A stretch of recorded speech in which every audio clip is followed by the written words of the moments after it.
Bio economy एक नया क्षेत्र है। एक समय था 2014 के पहले सिर्फ 60,000 करोड़ रुपए का बायो इकोनॉमी का काम होता था। मेरे देश के नौजवान, आपने क्या कमाल कर दिया है। देखिए, नीतियां जब सही होती है, लक्ष्य जब साफ होता है, तो मेरे देश के नौजवान कैसा करके थे। बायो इकोनॉमी में देश की युवा शक्ति ने सामर्थ्य दिखाया है। 2014 के पहले जो 60,000 करोड़ का कारोबार था, आज वो कारोबार बायो इकोनॉमी 20 लाख करोड़ पहुंच चुकी है दोस्तों।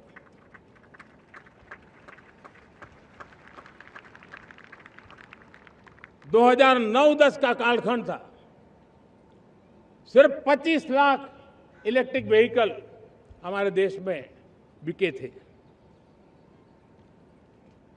1.5 लाख इलेक्ट्रिक व्हीकल बिके थे 2009-10 में। 1.5 लाख इलेक्ट्रिक व्हीकल। इस 25-26 में 25 लाख इलेक्ट्रिक व्हीकल बिके हैं। मेरे प्यारे देशवासियों, एविएशन सेक्टर भी मेरे नौजवानों के लिए बहुत तेजी से आगे बढ़ रहा है। नए एयरपोर्ट, नए रूट, नए रोजगार के अवसर बना रहे हैं। मेंटेनेंस, ओवरहॉलिंग, इसके भी कारण देश में बहुत बड़ी मात्रा में स्किल मैन पावर को काम मिल रहा है। मेड इन इंडिया हवाई जहाज बनाने की दिशा में हमने सफलता पाई है।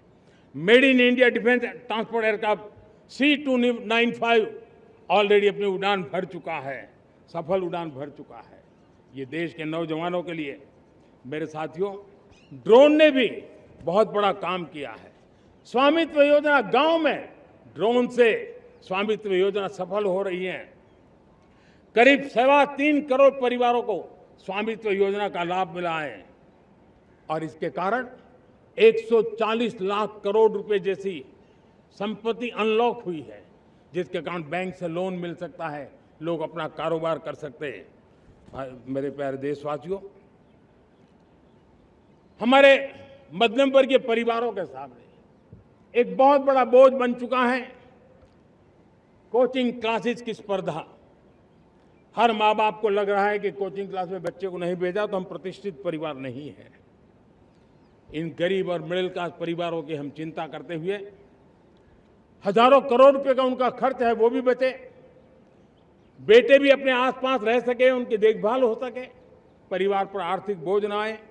और इसलिए हमने युवाओं के लिए विभिन्न परीक्षाओं की फ्री ऑनलाइन कोचिंग हमने करने का निर्णय किया है। डिजिटल पब्लिक इंफ्रास्ट्रक्चर है, हमारे पास उत्तम टैलेंट है, टीचर्स हैं, उन संसाधनों को जोड़ करके हम देश के नौजवानों को फ्री कोचिंग देने का एक पूरा नेटवर्क हम खड़ा करने वाले हैं। मेरे प्यारे देशवासियों, मैं हमेशा कहता आया हूं, जो खेले वो खिले। जब मैं खेले वो खिले की बात कर रहा हूं, तब मेरे प्यारे देशवासियों, आज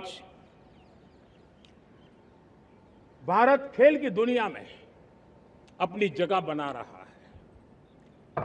अब खेल के पोडियम में भारत का राष्ट्रगीत सुनाई देता है, भारत का राष्ट्रगान सुनाई देता है, भारत का तिरंगा झंडा लहराता दिखाई नजर आ रहा है। टॉप्स योजना ने बहुत बड़ी सफलता पाई है। खेलो India games, university games, winter games, beach games, sports infrastructure, sports के लिए कोचिंग, स्पोर्ट्स मेडिसिन, स्पोर्ट्स के लिए न्यूट्रिशन, इन सारे विषयों में भारत अब महारत करने की दिशा में आगे बढ़ रहा है। नौजवानों के लिए पूरा नया क्षेत्र, खिलाड़ी न बन सके तो उसकी सपोर्ट सिस्टम में भी बहुत बड़ा क्षेत्र खुल रहा है। स्पोर्ट्स की दुनिया में भारत का प्रदर्शन बेहतर होता रहा है और हम 2036 में ओलंपिक के मजबूत दावेदार बनकर के आगे बढ़ रहे हैं और 2030 में कॉमनवेल्थ गेम्स को भारत होस्ट करने वाला है। और मेरे साथियों, दुनिया में जो ओलंपिक की खेल होते हैं, करीब 40 प्रकार के गेम होते हैं और करीब 350 साढ़े 350 स्पर्धाएं होती हैं ओलंपिक में। और आपको जानकर के दुख होगा मेरे देशवासियों, मेरे नौजवानों, मैं आपको चुनौती देता हूं, मैं आह्वान करता हूं, मैं आपकी मदद चाहता हूं।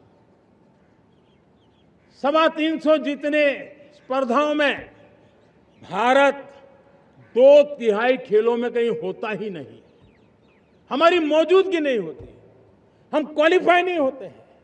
हमने तय किया है कि 2036 में जो ओलंपिक होगा, हम चाहते हैं कि वो भारत में हो, लेकिन 2036 में जिन विधाओं में आज भारत खेलता नहीं है, जिन विधाओं में भारत क्वालिफाई नहीं करता है, जिन स्पर्धाओं में भारत ने छोड़ के रखा है, 3/4 हिस्सा हमारे इंतजार कर रहा है, भारत उस पर बल देगा। और इसके लिए हम टैलेंट हंट का एक अभियान भी चलाना चाहते हैं। हमें अगर 2036 के लिए खिलाड़ी चाहिए तो आज जो 5 साल, 10 साल, 15 साल की उम्र के नौजवान हैं, बेटे हैं, उनके तरफ ध्यान देना होगा, उन बेटियों पर ध्यान देना होगा। और इसलिए 5 से 15 उम्र के बच्चों में खेल प्रतिभा ढूंढने के लिए गांव-गांव, शहर-शहर, स्कूल-स्कूल एक टैलेंट हंट का अभियान चलाया जाएगा। बच्चों की प्रतिभा को देखा जाएगा और फिर उनको स्पेशल ट्रेनिंग दे करके देश के लिए खेलने वाले अच्छे खिलाड़ी बनाए जाएंगे। मेरे प्यारे युवा, देश के सामने, देश के नौजवानों के सामने नशा एक बहुत बड़ा संकट बनता जा रहा है। नशा मुक्त भारत, ये हम सबका सामूहिक दायित्व होना चाहिए। हमारे उज्जवल भविष्य के लिए हमारी युवा पीढ़ी मजबूत हो, हमारा युवा सामर्थ्य हमारे देश के लिए काम आए, इसलिए नशा मुक्त भारत।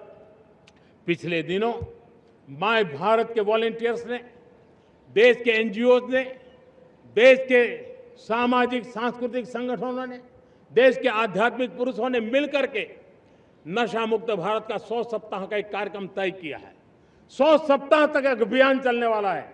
मैं हर परिवार को कहना चाहता हूं कि आप भी इस अभियान का हिस्सा बने, आप इसके साथ जुड़िए और देश के नशा मुक्त भारत के सपने को पूरा करने के लिए आप आगे आइए।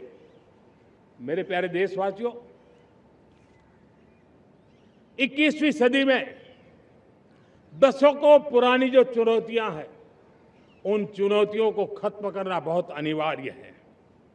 नक्सलवाद, माओवाद लाखों युवाओं के भविष्य को तबाह कर दिया, अनेक माताओं के दुधमल नौजवानों को छीन लिया, बर्बाद कर दिया, हर मां बाप के सपनों को चूर चूर कर दिया। इस नक्सलवाद ने 4 दशक तक हिंदुस्तान के बहुत बड़े हिस्से को, बहुत बड़ी आबादी को दबोच करके रखा था, बंदूक के नोक पर दबोच करके रखा था, संविधान की धज्जियां उड़ा दी थी और देश के सामान्य नागरिकों की रक्षा में 3,500 से ज्यादा हमारे पुलिस के, सुरक्षा बल के जवान शहीद हो गए। युद्ध के अंदर जितने सैनिक मरते हैं, उससे ज्यादा हमारे पुलिस जवानों को जान की बाजी लगानी पड़ी ताकि देश के सामान्य मानवी को सुरक्षा मिले। ये नक्सलवाद ने धरती को लहूलुहान कर दिया था। 2014 में आपने जब हमें मौका दिया, उसी दिन हमने संकल्प लिया था कि हम देश को नक्सलवाद से मुक्त करेंगे। और आज मुझे खुशी है कि नक्सली माओवादी हिंसा आखिरी सांस भी शायद रहने की अब तो ताकत नहीं रही है। पूरी तरह उसे खत्म करने की दिशा में जहां पर कभी नक्सलवादियों की गोलियां चलती थी, जहां पर कभी धरती रक्त रंजित रहा करती थी, आज उसी नक्सल क्षेत्रों में, उसी इलाकों में नक्सल मुक्त होने के कारण विकास, विश्वास और प्रयास का तिरंगा लहरा रहा है। मेरे प्यारे देशवासियों, लेकिन इस चुनौती को हमने कम नहीं आंकना है। इस चुनौती से हमें और भी सावधान रहने की जरूरत है। वर्षों तक देश की सत्ता में माओवादी सोच के लोग गलियारों में अपनी जगह बना करके बैठे थे। सरकारी कमेटियों में सलाहकार के रूप में भी ये माओवादी सोच ने नीतियों को प्रभावित किया था। मेरे प्यारे देशवासियों, जंगलों में हमें हथियारी नक्सलों का खात्मा बुलाने में, उस संकट से देश को मुक्त कराने में सफलता मिली है। लेकिन हथियारी नक्सल तो गए, लेकिन दिमागी नक्सल, ये दिमागी नक्सल मौके की तलाश में है, हिंसा अराजकता के वो रास्ते खोज रहे हैं, समाज को गलत राह पर घसीटने के लिए भांति भांति के दांव कर रहे हैं। इन दिमागी नक्सलियों को पहचानना होगा, इन दिमागी नक्सलियों को आइसोलेट करना होगा और राष्ट्र को विकसित राष्ट्र बनाने की मुख्य धारा की ओर देश की युवा पीढ़ी को जोड़ना होगा।